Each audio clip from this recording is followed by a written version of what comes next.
Hey there, and welcome to episode 111 of Decentralized Revolution, a podcast from the Libertarian Party Mises Caucus and Mises PAC. I'm Liam McCollum, and I'm your host for today. And my guest today is best-selling author Robb Wolf. He is a former research biochemist, a two-time New York Times and Wall Street Journal best-selling author of The Paleo Solution and Wired to Eat, and he is also the co-author of the book Sacred Cow. He co-founded the first CrossFit affiliate gym in the world, hosts the Healthy Rebellion podcast with his wife, and is also the co-founder of Drink Element Electrolytes. That's LMNT. You can also find him discussing his work on the Joe Rogan Experience. And I recently found out that Robb is a libertarian, so I wanted to invite him on to talk about his background, how he became a libertarian, a little bit about health freedom and why red meat is not killing you and is also not bad for the environment. And we tried to fit in a lot of topics in under an hour. So I'm definitely going to want to bring him back on to dive deeper into these topics, especially since we received a lot of questions from you guys. But anyways, I hope you enjoy this episode. Here's Robb Wolf. All right, let's get into it. I'm sure many people in the audience know who you are already. We actually received a few questions from them on various topics. But for those who don't, what's your background and what do you do? Oh man, I'll try to keep it brief. I turned 51 this year, and so I feel like the origin story just keeps. It's kind of like a plane crash that never quite finishes. But I'm a biochemist by training. I did my undergrad in biochemistry. Was looking at either an MD or an MD PhD kind of track. I was doing some research in the cancer and autoimmunity kind of angle of lipid metabolism. And this was back in the mid to late 90s. And around that time, I became really sick. I developed ulcerative colitis bad enough that they wanted to do a bowel resection and put me on immunosuppressant drugs. And I'm 5'9". I'm right now I'm 170 pounds. At that time, I was still 5'9", but I got down to 125, 130 pounds from the kind of malabsorption issues that I had. So I nearly died from that experience. And it's a long, convoluted story, how this idea of ancestral eating or a paleo type diet got on my radar, but it did. And it for sure saved my life. And it was such a profound event for me that I just couldn't imagine going through medical school and then residency and doing all the stuff that was mainly oriented towards kind of crisis management instead of dealing with the root cause. I wasn't really fired up about doing medical school or really research at that time. There were not the kind of cool research opportunities in like ketogenic diets and stuff like that there is now. So I was kind of stumped about what to do. And I continued just doing kind of my benchtop research and casting around. And I found this weird workout online called CrossFit. And this was around 2000, 2001. And it had some pretty cool links to it, talking about different nutrition topics that I liked. And a friend of mine, Dave Warner, who's a retired Navy SEAL, I told him and another friend of mine, Nick Nibbler. Nick is a retired he was a Marine officer, special operations within the Marines. But Dave and I had gotten together a couple of months before this and started working out in his garage gym. And we told Nick about this kind of weird workout called CrossFit. And we didn't see him for like a month. And then when we saw him, his neck was all big and he looked kind of jacked. I'm like, dude, what have you been up to? And he's like, oh, I'm doing that CrossFit stuff. So we started doing CrossFit again around 2000, 2001, really in earnest. And in Dave's garage. And within about 3 months, 4 months, we had 15 or 20 people that we were training. Like we just, hey, come work out with us and what have you. And so we decided that we actually wanted to open a commercial gym and do this CrossFit thing. And so we reached out to Greg and Lauren Glassman, the founders of CrossFit, and asked them, may we open a gym and call it CrossFit? And they said, yes, go be achieve. And this is kind of the funny freewheeling, Glassman is very, very libertarian at heart in many regards. But I don't think, so that gym, CrossFit North, was the first CrossFit affiliate gym in the world. I then, not long after this, moved down to Chico, California, where I did my undergrad, and I opened what was then to be the fourth CrossFit affiliate gym in the world, CrossFit NorCal. I don't think we had a contract of any kind for about 3 or 4 years. Like it was like a handshake deal, and which is good and bad in a lot of ways. But that gave me an opportunity to work with just thousands and thousands of people in this kind of clinical setting, talking about sleep and food and movement and autoimmune issues, and that experience allowed me to write my first New York Times bestselling book, The Paleo Solution. I went on to do work with like naval special warfare, working with the pre and post deployment kind of aspects of the SEAL teams, maybe a little bit more of kind of market and libertarian interest. I'm on the board of directors of a medical clinic that's based in Reno, Nevada, and we did a metabolic risk assessment program over 10 years ago where we screened police and firefighters for susceptibility to type 2 diabetes and cardiovascular disease. And we were able to use some advanced testing to identify these folks. And then we did a pretty strong intervention on them, kind of a low carb type diet, some appropriately dosed CrossFit, some attention to detail on their sleep and recovery. But that pilot study alone is saved the city of Reno about $22 million with a conservative 33-to-1 return on investment. And that was something that I really thought was going to transform medicine. I thought it was going to be like the Moore's law of medicine. That was some naivete on my part. I did not remotely understand how completely broken our healthcare system is. And even something that could save so much money and save so many lives, like this risk assessment program. We've had a modicum of success, mainly with self-insured captives, where you've got a medium-sized business and they're paying their own nut for their healthcare. We've had a fair amount of success in those circles. But as far as getting like governmental buy-in, even at a state level, we've never really had that. The only big bite that we've had was a couple of years where I worked with the Chickasaw Nation, developing a program like this for their kind of in-house use. So there's a lot of other stuff in there, but that's like about 25 years of my career, going from a health crisis, getting into this paleo diet concept, becoming involved with CrossFit in its early inception, and then going on and doing a lot of different work, including medical risk assessment material that we've been working on the last 10 years.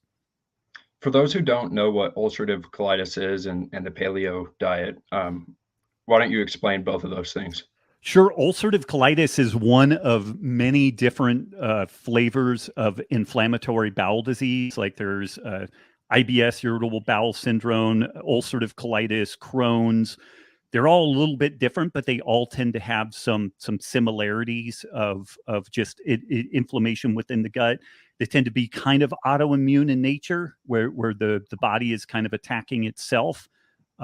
Historically, if you talk to a GI doc or doctors in general, they would say that our diet has absolutely no influence on, the outcome of our gut health, which is just amazing to me. We have this massive amount of surface area that we interact with, the outside world via our gut, and it seems kind of crazy.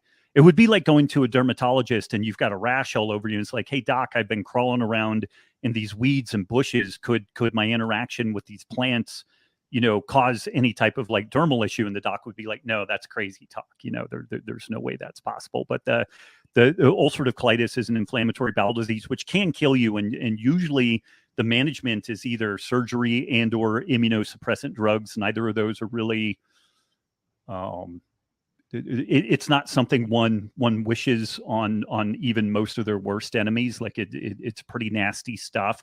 And then the paleo diet is this way of looking at nutrition that basically puts an eye towards our evolutionary history, our ancestral history, thinking about what hunter-gatherers consumed and what's been available to those people. And it's worth noting that the remaining hunter-gatherer groups have been pretty extensively studied, how long they live, how well they live, and whatnot.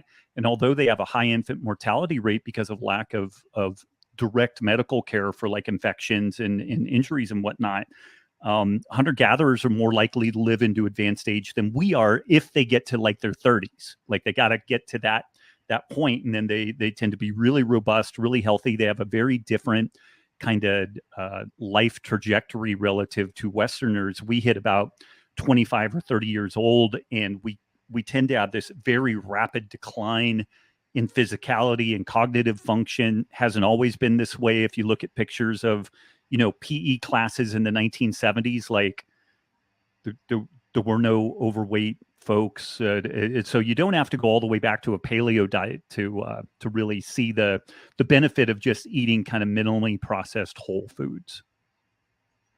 Yeah, and it seems like nutrition as a whole is a sort of proto-science, and you're at the forefront of it, and this new kind of revolution or rebellion from, I guess, the health experts is at the forefront of it. But is it right to say that like this new study of like gut health and maybe the connection between the gut and the brain and mental health is sort of new, and we don't really understand it? Or would you kind of reject that and say that maybe our ancestors did understand it and then we abandoned that, or how would you kind of frame that?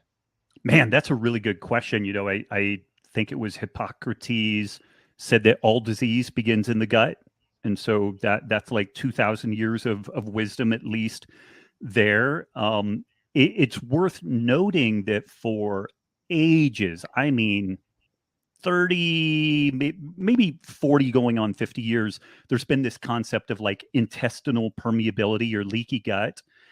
And when I first started getting into this line of work, if you went to PubMed, like the National Institutes of Health database where all the peer-reviewed published research on the planet kind of ends up there, maybe not all of it, but a huge repository ends up there. If you put into PubMed intestinal permeability or leaky gut, and you go back to the very early iterations of the material there, it's worth noting that everybody who was credible said that was bullshit, said that it was pseudoscience and quackery, and there is no such thing as intestinal permeability.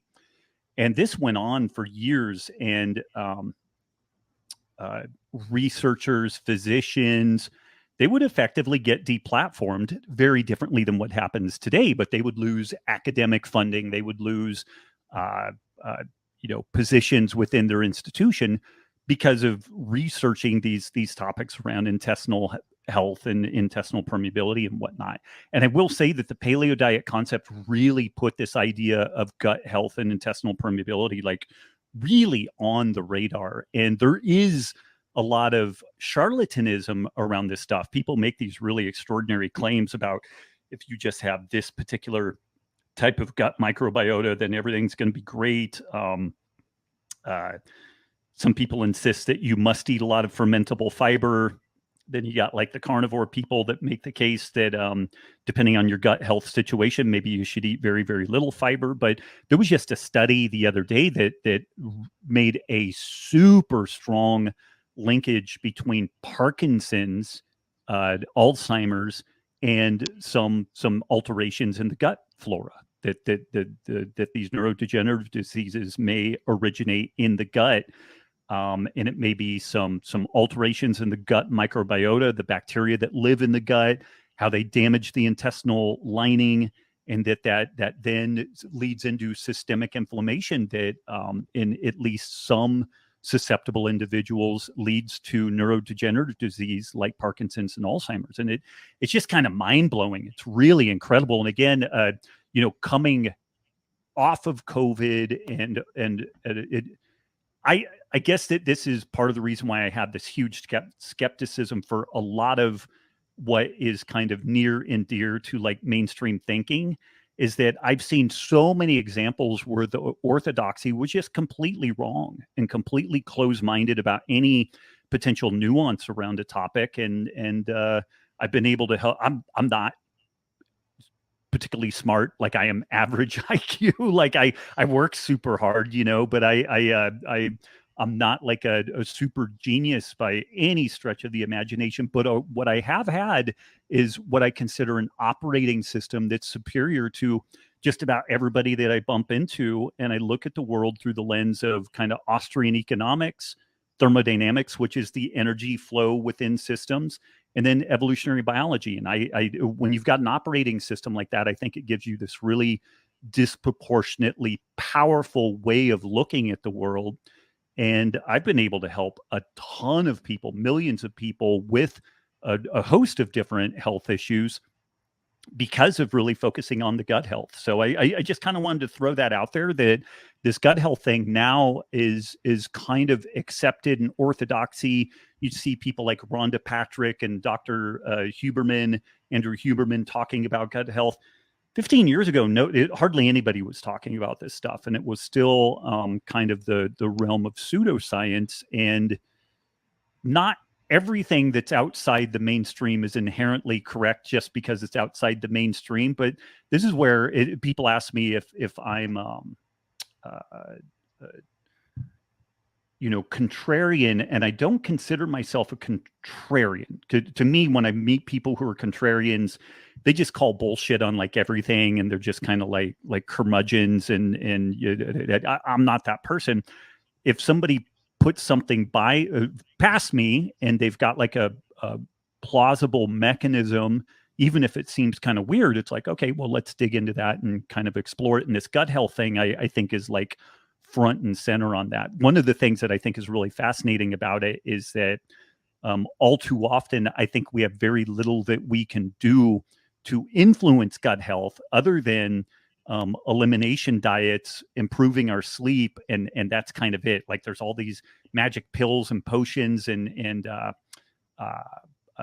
proprietary strains of gut bacteria and everything that they're feeding to people. And maybe someday we'll really figure out how that works, but I haven't been super impressed with any of that stuff so far. Yeah, you alluded to the operating system that you work with, and I think a lot of people are familiar with your background in health, but they might not know maybe how you got into Austrian economics or libertarianism. What is your ideological background? Were you always sort of libertarian, or I guess, was there a moment that convinced you of these ideas? Man, I've heard a similar genesis story with a lot of people. I think I've always had, since being a kid, I could not abide bullies. I could not abide people being victimized and taken advantage of. Like I've always been fairly athletic and into martial arts and stuff like that.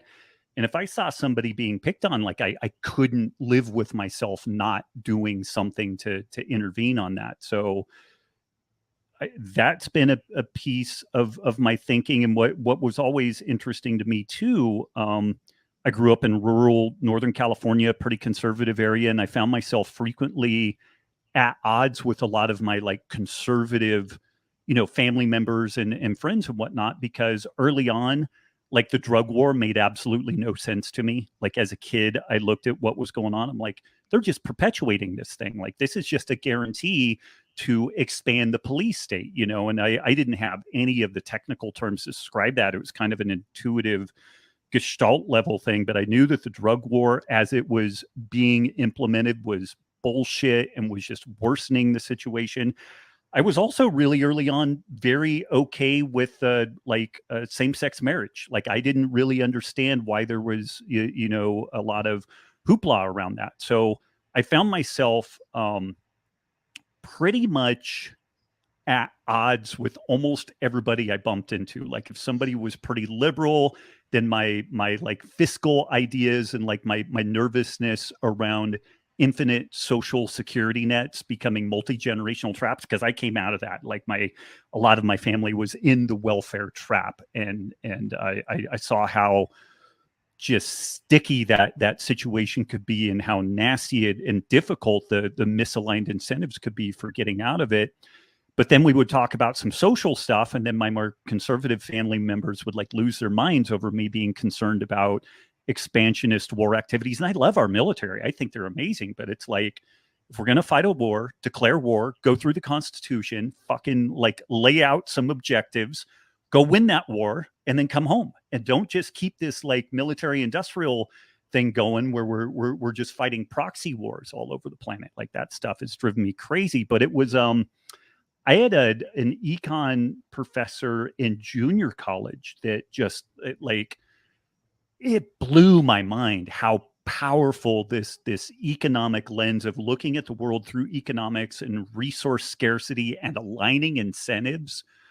It seemed like magic to me. I couldn't figure out a way to do a career path directly around that, but that would it was one class.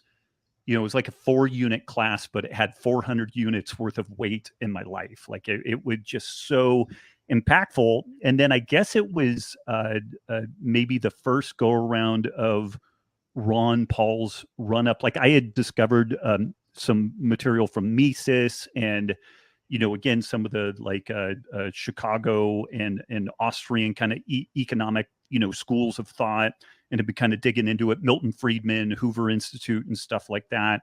But when Ron Paul was really doing his run up, and he had a couple of these YouTube videos that still every once in a while when I'm feeling bummed out, like I'll pull up one of those and watch it and, you know, have a little sense of hope for the world. Like that's where a lot of my worldview started really crystallizing. I'm like, oh, I'm a libertarian at heart, you know, and probably even within that kind of a small L libertarian, because I know some people are like, I guess it'd be more the classic liberal where I don't necessarily think that we're going to operate without some sort of governance. I would just like to see a lot more of our governance happen at the local level, because if those people screw us over, we know where they live and we know whose needs to go break when we need to do it, you know, and really try to minimize the accretion of power at higher and higher levels. So yeah, I'm just rambling like an idiot now, but that's kind of the long arc of this stuff. But I really think as time has gone on and I've looked at this stuff, I do think that at least some people are kind of hatched libertarian. Like they just have this worldview that's pretty egalitarian, but not egalitarian in like the woke, we're going to make everything, we're going to hamstring the successful people and subsidize the you know, unmotivated people so that everybody has like a shitty endpoint. And I'm more like, let's try to give everybody a pretty good chance and make sure that people aren't, you know, unnecessarily victimized, and then let's go forward and make sure that a high tide raises all boats.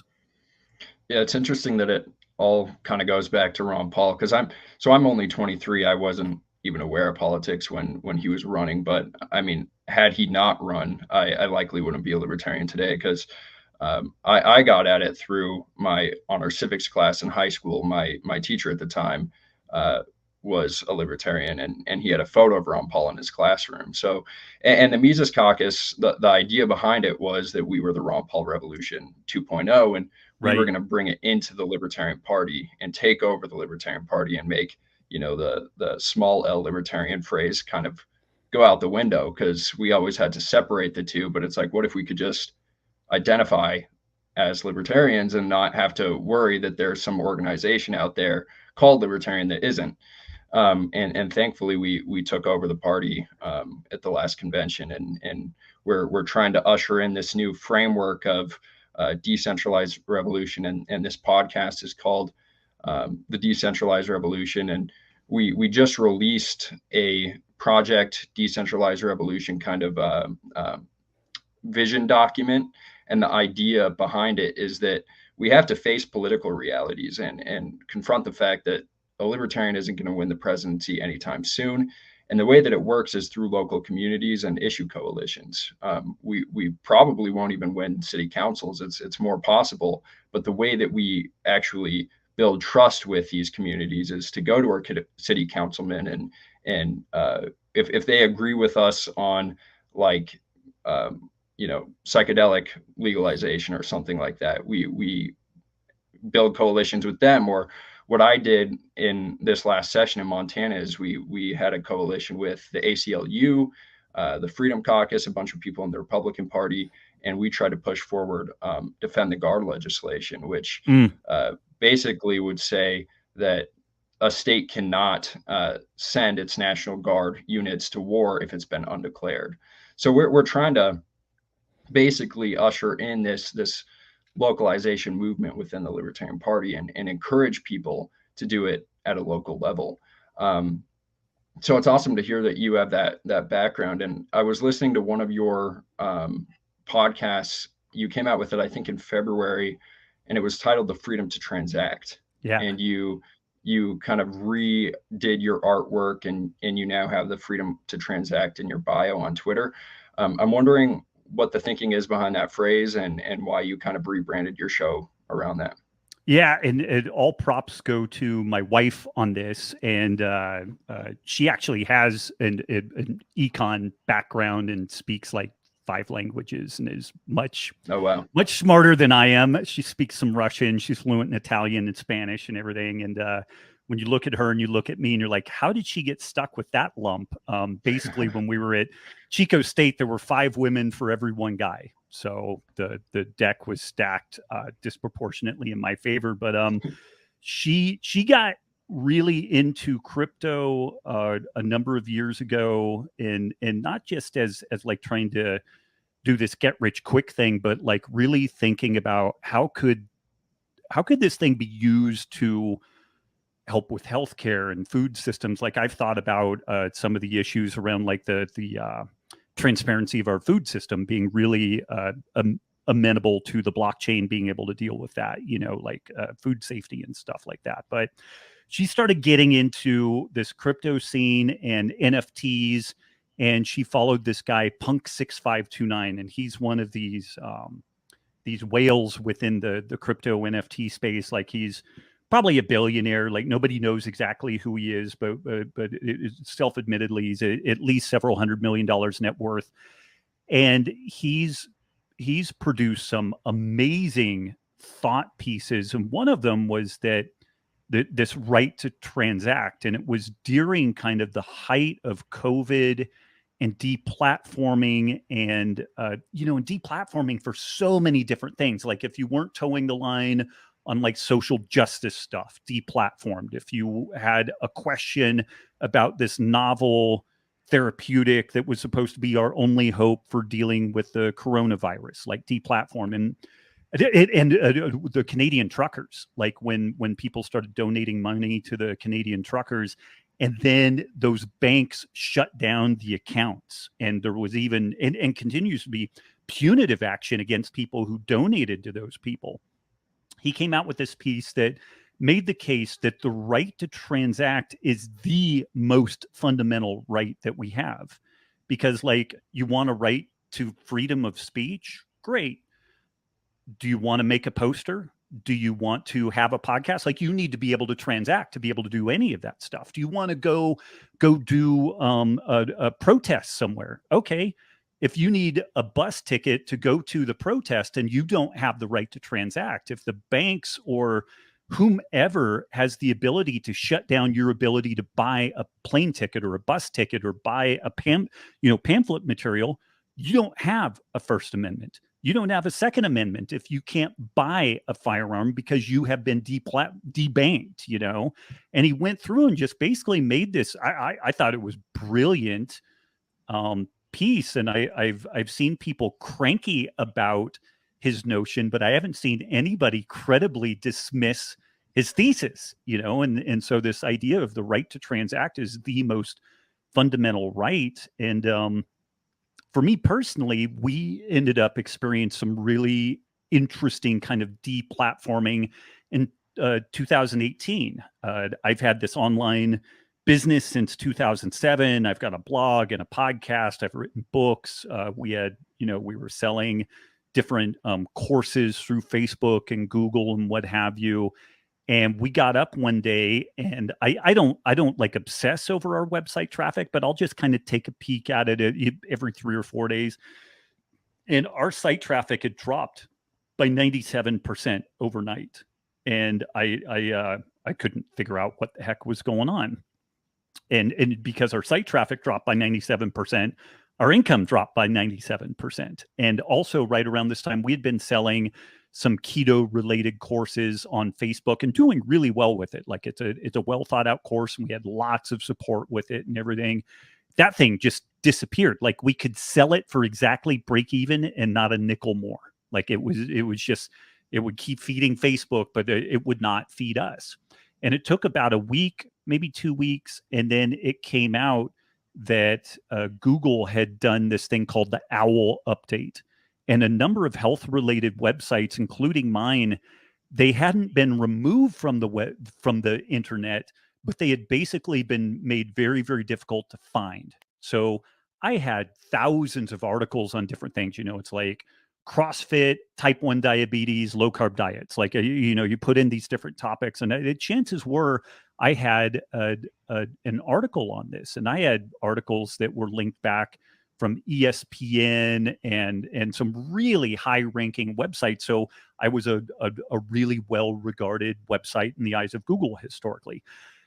And I couldn't entirely understand why Google was going after these health related spots, particularly low carb, but there was some interesting synergy within that. A number of most of the websites were kind of paleo or low carb, almost to a website. That was a feature of it.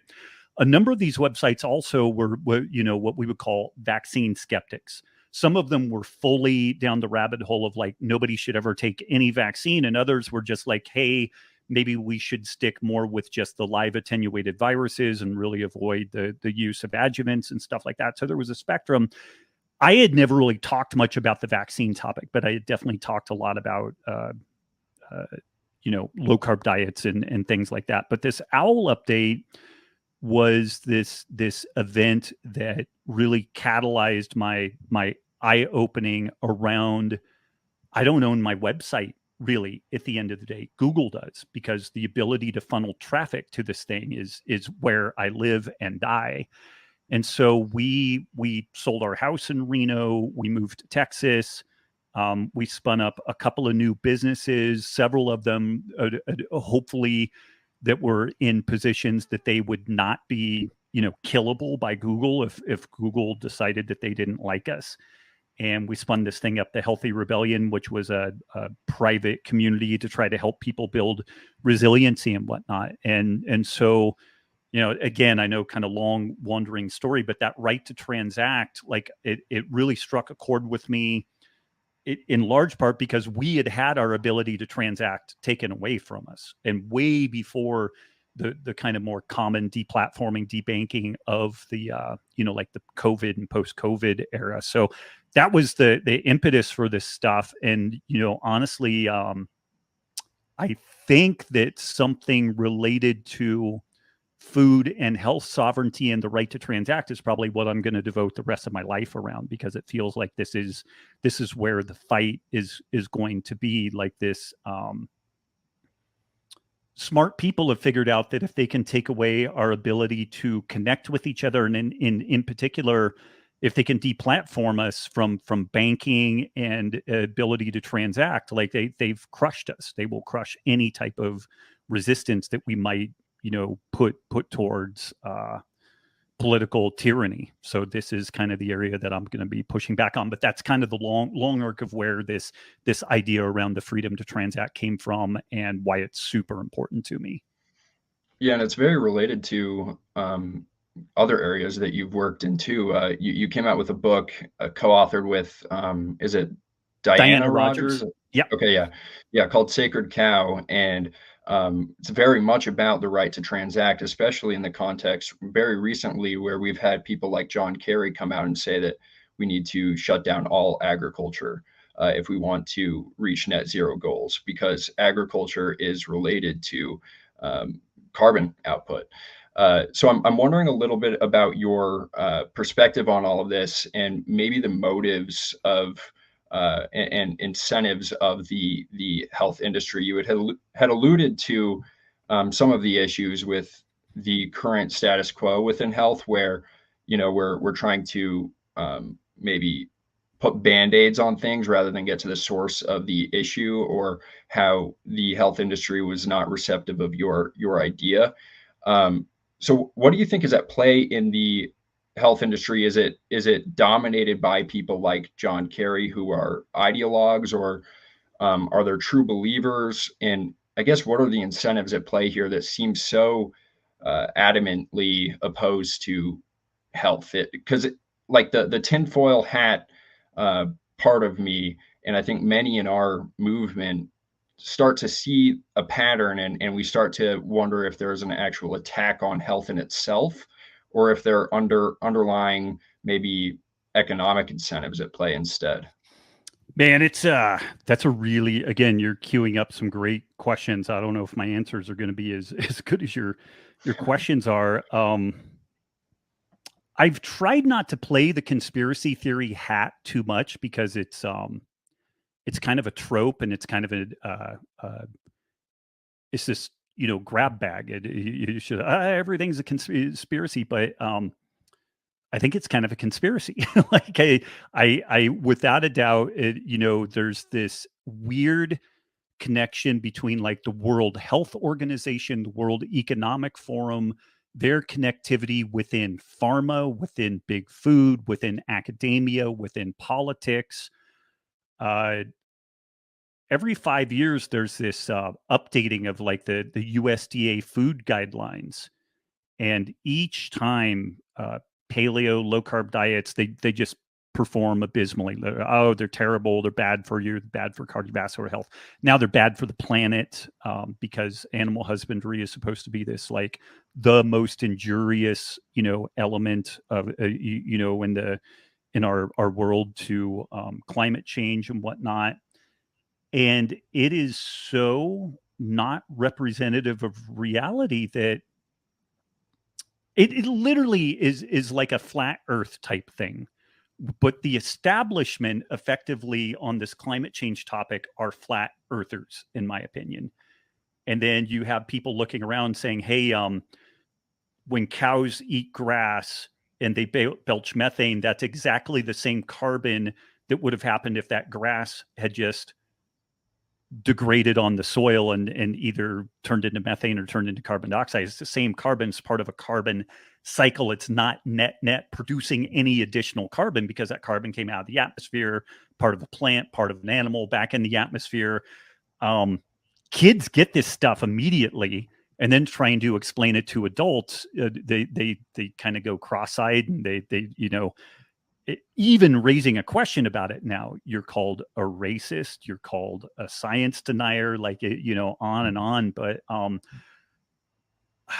I really think it comes down to control, and there's an enormous amount of money to be made off of controlling food systems, like these fake meat companies, Beyond Burger and Impossible Foods.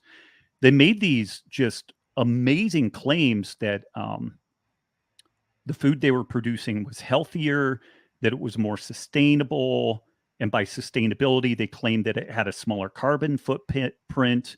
And then when it was researched a little bit more deeply, like feeding this fake food to animals made the animals sick.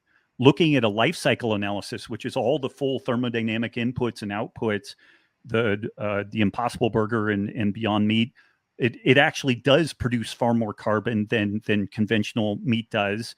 And if you do regenerative grazing, you actually sequester more carbon than you release into the atmosphere. And it improves habitat, improves water retention. Like there's all these knock-on benefits to it. But it really feels like it's just this move towards control. And I forget whether it was Goering or one of Stalin's, or maybe it was Stalin, but it was basically, if you control energy, you control the nation. If you control food, you control the people. And I see this climate change topic and some of the really poor decisions being made around energy access and in particular food access. It's an attempt to control the populace. And to what end, I'm not entirely sure. Like, I don't think I'm fully on board with like the depopulation agenda, but then when you look at the people behind this stuff and they're like complete eugenicists and depopulationists, it's like, well, I don't know, like maybe I'm being naive, not giving that more credit, but it sure feels, and it also, I think, credibly empirically links up that there's a move to control everything from our banking to our food choices to our ability to travel and entertain ourselves and all of that, and all under this guise that we're gonna destroy the planet with greenhouse gas emissions and whatnot. And I'm still in this spot where I think that there is anthropogenic, climate change being driven by the activity of human beings. Like I'm okay with that. What I'm not okay with is there have been these claims of what the severity of that is and what it will mean for humanity and what we need to do to avert that. And what I'm seeing happen is it will, if we do everything that like the net zero people are putting forward, it will doom the developing world to remain in poverty for 100 years instead of 20 more years. Like we're 20, maybe 30 years from the lowest standard of living in the world being the equivalent of about a 60 grand per year income in the United States today. That will be poverty the world over in 30 years if we don't completely hamstring the global economy and limit energy access and all this type of stuff. And I just don't believe that the challenges posed by climate change, like the Netherlands is a great example. The Netherlands has been dealing with ocean encroachment for like 600 years. They built dikes and levees, and 2/3 of the Netherlands is below sea level. But yet they're one of the most productive bits of farmland in all of the European Union. Humans are incredibly good at dealing with problems so long as we're operating with accurate information. But right now we're being given a big bill of goods around what the severity of climate change is, what the appropriate responses are, and a host of things around that. And again, I know that was bouncing around a lot. It's the book and film Sacred Cow covers the health, environmental, and ethical considerations of a meat-inclusive food system. The rough draft to the book was 600 pages. It got whittled down to 300 pages. And I feel like it's a very good book. Like, I feel like we did a good job on it and the editors were good, but it's a massive topic. Like, and it plays like, it feels like playing whack-a-mole because there's so many interconnected pieces that you either give a trite bullshit answer that really doesn't explain the thing, or you need to do a mini PhD thesis to really, give proper treatment for stuff. But yeah. Yeah, whether it's this like the health push or the push to get rid of like fossil fuels, I mean, it I can't help but question whether there is like a depopulation push, because it's like all of these things lead to serious problems, especially in developing countries. And I had the chance to interview Clint Russell. Many in our audience will know who he is. He's from Liberty Lockdown, and I asked him this question because he's focused on environmental social governance scores and CBDCs and the potential effect of those. And he says that it's a mix of things. It's there are these true believers and there are these Malthusians who are really concerned with population, but then they're pulling on the heartstrings of like environmentalists who maybe project their own emotions on cows, and they they Right. feel bad or whatever. But then there are the people who are genuinely interested in saving the planet. And so it's like a mixture of all of these things, and it's like a perfect storm, and it's extremely effective, and that's what's so concerning. I wanted to give you an opportunity just to kind of talk more about like uh, the health benefits of beef. I got a lot of questions about that from the audience. People were interested in just this concept that beef is also the most nutrient dense source of food, and there's this like I mentioned earlier, kind of a rebellion from the health experts, and we're seeing people like Paul Saladino and yourself and so many others just gained so much popularity on social media. So I wanted to give you an opportunity to kind of talk about Sacred Cow and the health aspect of the book. Yeah. Thank you, and I'll try to do a half decent job on that. And I think really it has to start with the way that ruminants, cows, sheep, goats, camels, a host of different critters like that. But cattle in particular are so good at taking low quality food, low quality forage, and nutrient upcycling it and turning it into incredibly bioavailable, nutrient dense food for humans in particular. And so one of the more credible elements, if you were to say, okay, well, scientifically sell me on the efficacy of like the paleo type diet or whatever. And there's a lot of different ways you could go after, but I think one of the most credible ways is this thing called nutrient density, like how much nutrition, vitamins, minerals, antioxidants do you get per calorie? And when you look at food through that lens, and there was a guy recently, God, I always forget his name, but he redid a lot of the nutrient density values. So like kale looks pretty good because in kale, there are some good nutrients like folate. But when you consider that it's very, very difficult to get these nutrients out of certain plants, they're not actually that good. And it was like out of the top 20 most nutrient dense foods, something like 12 or 15 of them are animal products. And then the remaining like 6 or 8 end up getting into plant materials. And these ruminant animals and their organs and whatnot, almost all of the like nutrient deficiencies that we see within developing countries, B vitamins, folic acid, iron, zinc, magnesium, it's largely addressed by just a nominal consumption of like beef or beef-like products. Shellfish are really good too. Like shellfish are really remarkably good in that regard. And I think from a sustainability standpoint are really powerhouses. Like they, again, can grow in these kind of marginal areas, and shellfish play this really remarkable role in helping to establish the health of estuaries and stuff like that. But again, when we look at the nutrient profile of beef, the relative ease of growing beef, and there's all kinds of folklore around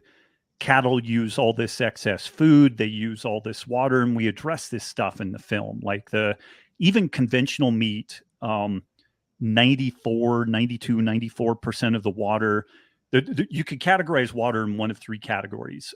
Blue water is basically water that falls on the earth. Green water is like lakes, rivers, streams, below ground aquifers and whatnot. And then there's gray water, which is like the effluent after animal or human usage, like sewage and whatnot. When folks do these estimates, that it takes like X number of bathtubs of water to do 1 pound of meat and whatnot. What they're accounting for there is the water that fell on grasslands to grow grass, to grow the cattle.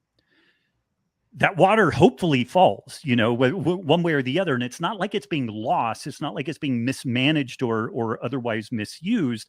That properly managed grassland grows insects and birds and snakes and rodents, and there's all this other stuff that happens within the context of a well-managed grassland. And again, within conventional meat, 92, 94% of the water that is used comes from that blue water source. Within grass finished, holistically managed meat, it's closer to like 98%.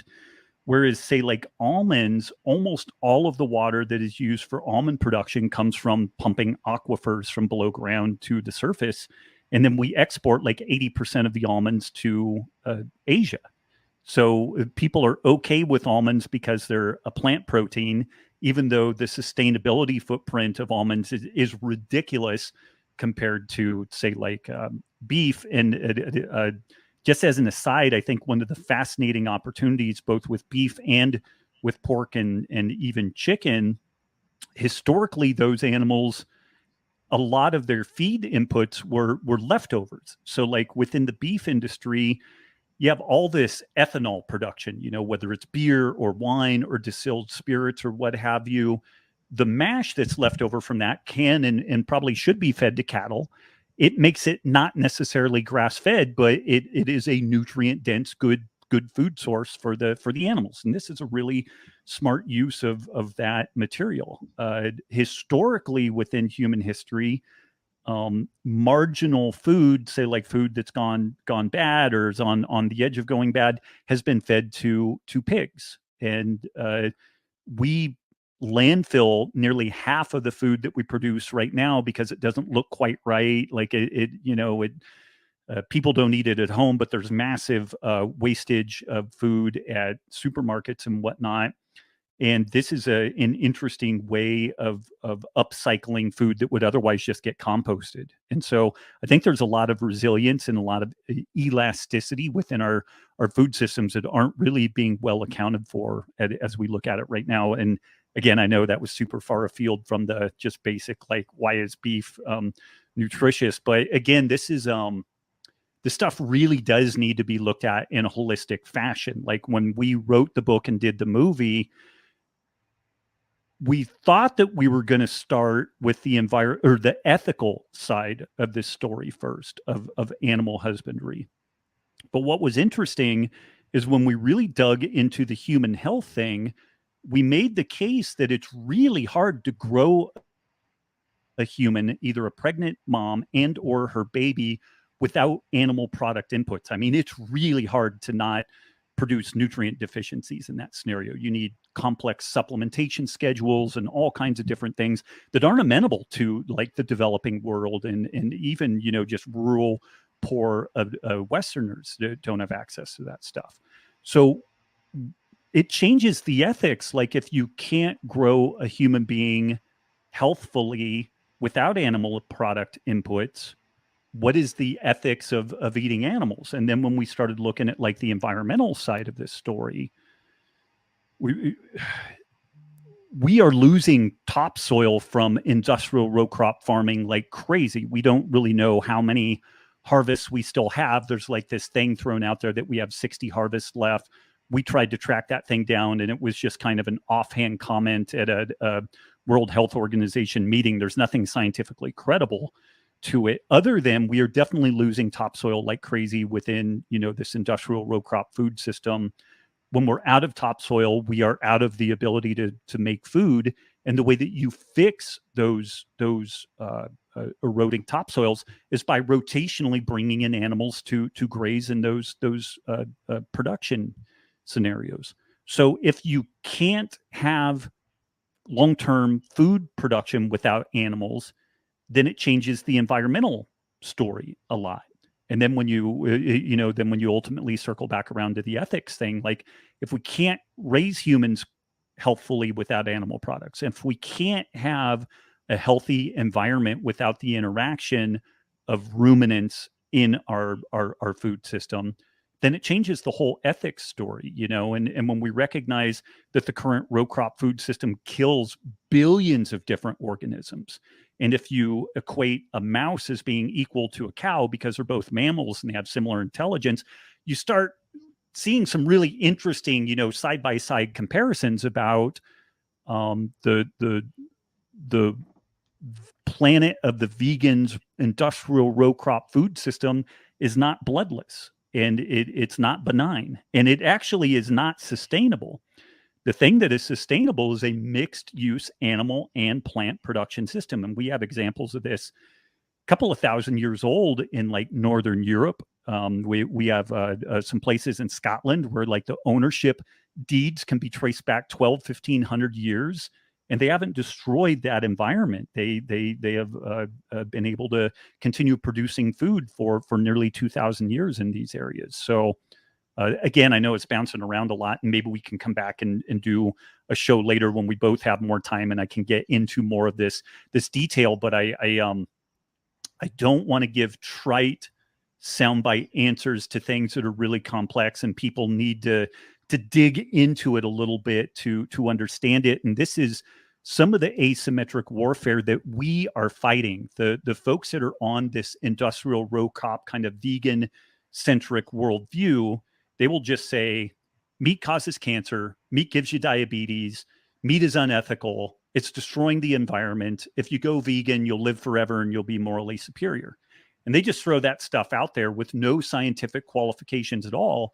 And then it falls on people like me to unpack that. And each one of those claims necessitates like a mini PhD dissertation to be able to really thoroughly unpack it, and what's interesting is usually asymmetric warfare is carried on by the underdog, but not only are the powers that be kind of in control of the narrative, they're also using an asymmetric warfare tactic to fight this thing. So it's I have a lot of job security in this thing, as far as like this problem is not going to get solved out from under me like tomorrow. Yeah, well, I'm going to have to let you go in a couple minutes, and we're definitely going to have to bring you back because we received a lot of questions related to this stuff, and we weren't able to get to all of them. But I wanted to finish on a more positive note since you kind of were pretty pessimistic there, just with the state of the world and the state of the people who are in control. Where do we go from here? And I think this ties into what we were talking about earlier with decentralization and the theme of the podcast here. You've talked about regenerative farming and the way that this is good for the environment, but also why in order to do that and in order to make it scalable, we might have to do it locally and at a decentralized level. I think everything we're doing needs to operate at a more local, decentralized level. And I would make the case that your family and your community's individual health is like the most important thing you could possibly do.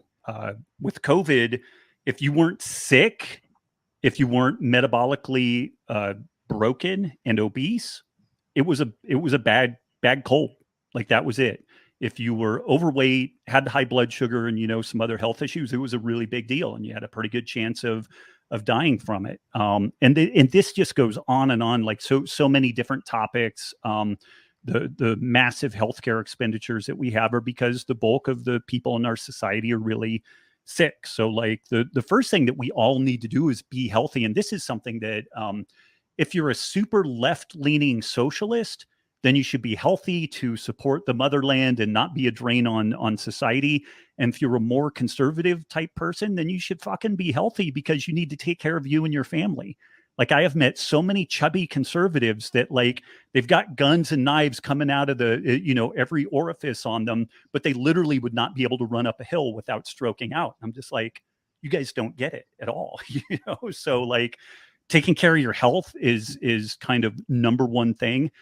Interacting with local food producers, there is somebody near you that produces sheep and cows, and you could buy the bulk of your meat from them. Go get a big chest freezer. When we lived in an apartment, we had a 2-bedroom apartment. Part of our living room had a chest freezer in it because I prioritized having access to good food, and I bought enough meat that it was worthwhile for me to buy a whole cow or a half cow and stick it in that chest freezer. So like make some decisions locally and start influencing local like city council, HOA decisions around this kind of libertarian mindset, and just be vigilant about any encroachment into personal liberties. Like this is a absolutely ye shall not pass moment for us. Like we can't let more personal liberty encroachment happen. And the only place that we will have effect is at the local level. And if we can affect that change at the local level, it will inherently trickle up to the more federalized level. And I have a feeling that the world is going to go through some pretty dramatic transitions such that we see more governance and more economic activity happen at the more local and regional level. So I feel like on that more positive side, we just need to build these beachheads now so that we've got infrastructure for down the road. Absolutely. Couldn't agree more. Well, thank you so much. We're definitely going to have to invite you back on, but I appreciate it. And I'm sure this is going to be a very popular episode. So thank you. Awesome, man. You go. Thank you. All right. Well, there you have it. I'd like to thank Robb Wolf for joining me for this one. He's an awesome connection to have, and I hope the caucus can work together with him in the future to fight for health freedom. And also thanks to Dave versus Goliath for all the music you hear on Decentralized Revolution, and to our producer, Simon Calpin. And thanks to you all who are subscribed to our email list and support the pack. You can do both of those things at takehumanaction.com. And please remember to like, comment, and share this podcast if you enjoyed it. And thanks